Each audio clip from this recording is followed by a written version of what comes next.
Bonsoir tout le monde, très heureuse de vous retrouver. Le président de la transition, le général d'armée Assimi Goïta, le chef de l'État, a reçu en audience ce matin un porteur de message à Koulouba. Il est l'envoyé de Félix Antoine Tshisekedi, président de la République démocratique du Congo. Constant Moutamba, ministre d'État, ministre de la Justice et garde des Sceaux de la RDC, était accompagné de l'ambassadeur de la RDC au Mali, résident à Dakar. L'audience s'est déroulée en présence du ministre des Affaires étrangères et de la coopération internationale, Abdoulaye Diop. Même si beaucoup de détails n'ont pas été donnés, l'envoyé spécial du président Tshisekedi a néanmoins laissé entendre que cette visite s'inscrivait dans le cadre de la situation dans le nord de la RDC. Malgré l'éloignement géographique, le Mali et la République démocratique du Congo entretiennent des relations diplomatiques fondées sur des liens historiques, culturels et politiques. Carnet d'audience du Premier ministre, chef du gouvernement, le général de division Abdoulaye Maïga s'est successivement entretenu avec une délégation allemande. Le représentant spécial du secrétaire général, chef du bureau des Nations Unies pour l'Afrique de l'Ouest et le Sahel, avec le diplomate onusien sécurité et action humanitaire ont meublé les débats, tandis qu'avec la délégation allemande, les résultats obtenus par le centre agroalimentaire de Sibi à l'ordre du jour. Mamari Kone, Aliou Touré. Le philanthrope allemand Dr Gunther Weber s'apprête à quitter notre pays après un séjour de plusieurs années. L'initiateur du centre agroalimentaire de Sibi est venu avec le coordinateur international Dr Ener Pependik et le coordinateur national présenté au Premier ministre le projet de financement de la formation professionnelle en transformation agroalimentaire. Le centre agroalimentaire de Sibi est financé à hauteur de 12 milliards de francs CFA avec l'appui de la fondation Klaus Tira dans le cadre de la coopération décentralisée entre le Mali et l'Allemagne. Il forme les groupements de femmes et de filles. Déjà 400 femmes ont bénéficié de ces formations. Ce projet intervient dans le renforcement des capacités et le financement des centres de formation en transformation agroalimentaire au Mali. Et au-delà de la formation en transformation agroalimentaire au Mali, pour les femmes et les filles, nous intervenons dans d'autres domaines tels que l'énergie, l'eau, la santé, l'éducation, l'environnement et la sécurité routière. C'est eine Ehre für uns, dass wir von dem Ministerpräsidenten... C'est très content. Il a commencé à travailler ici en 2004. Il a fondé, avec des amis aussi maliens, un centre à Daouda Bougou pour des jeunes filles et des jeunes femmes déscolarisées. Ça s'est très très bien développé. Et à partir de 2017, dès 2016, il avait l'idée qu'il faut aussi faire quelque chose pour les femmes dans la campagne et pas seulement dans la capitale. Et il m'a approché et il est heureux parce que ce centre est devenu beaucoup plus grand et beaucoup plus performant et plus complexe qu'il n'a jamais cru. Au nom du président de la transition et du gouvernement, le Premier ministre a salué l'engagement personnel du Dr Gunther Weber pour son investissement pour le développement de la formation et du secteur agricole au Mali. Quelques instants après, le Premier ministre de l'administration territoriale et de la décentralisation, a reçu en audience Lournado Santos Simao, représentant spécial du secrétaire général et chef du bureau des Nations Unies pour l'Afrique de l'Ouest et le Sahel.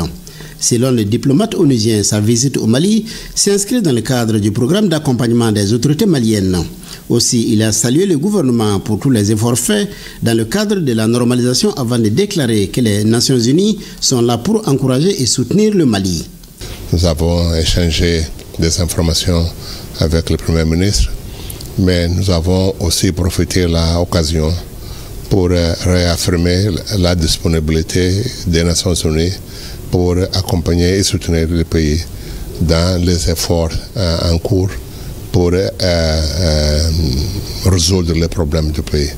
Donc nous sommes toujours disponibles pour continuer à donner au pays tout le soutien nécessaire. Pour sa part, le Premier ministre s'est apaisanté sur la situation sécuritaire et la Confédération des États du Sahel. Occasion pour lui de donner les 8 axes de la lettre de cadrage adressée au gouvernement et d'évoquer l'élaboration en cours du programme d'action gouvernemental. Contrairement à certaines allégations, le Premier ministre dit ne pas croire à une détérioration de la situation sécuritaire au Mali.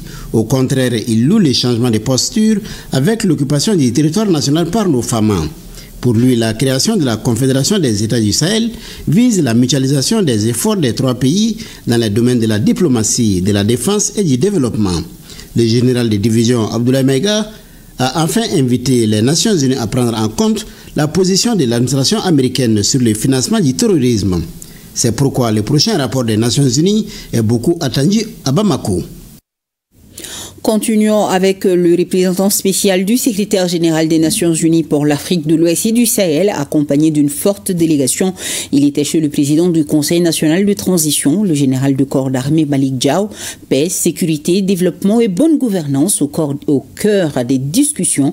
Leonardo Santos Simao, représentant spécial du secrétaire général des Nations Unies pour l'Afrique de l'Ouest et du Sahel, est au micro de Tamsir Diabaté.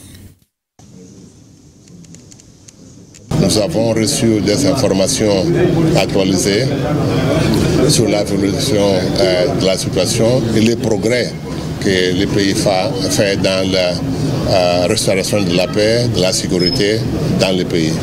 Mais aussi avec des défis qui sont encore là. Et nous avons exprimé aussi la disponibilité des Nations Unies de continuer à accompagner le pays, à encourager les efforts pour la paix, la stabilité et la réconciliation nationale au Mali, et même pour mobiliser la communauté internationale pour la continuation du soutien au pays.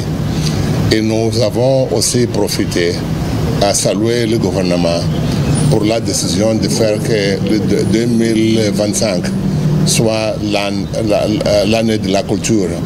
Mais en même temps, nous pensons qu'il est important d'établir un cadre de coopération entre l'AES et la CEDEAO dans le cadre plus global des rapports entre les pays de la région.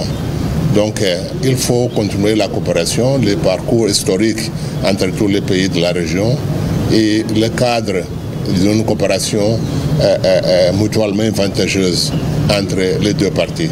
Nous sommes toujours là pour encourager les parties à trouver une plateforme commune de coopération dans la région. Au moment où le président Diaw recevait la délégation onusienne, des membres du CNT étaient face à la commission de rédaction du projet de charte pour la paix et la réconciliation nationale. Les échanges riches et pertinents ont permis aux invités du jour de mieux comprendre le contenu de la dite charte et aux autres d'avoir un aperçu des potentielles contributions qui pourraient être formulées à Lucéine Touré. C'est la troisième fois que les membres du CNT sont sollicités pour donner leur avis sur le même document. Celui-ci est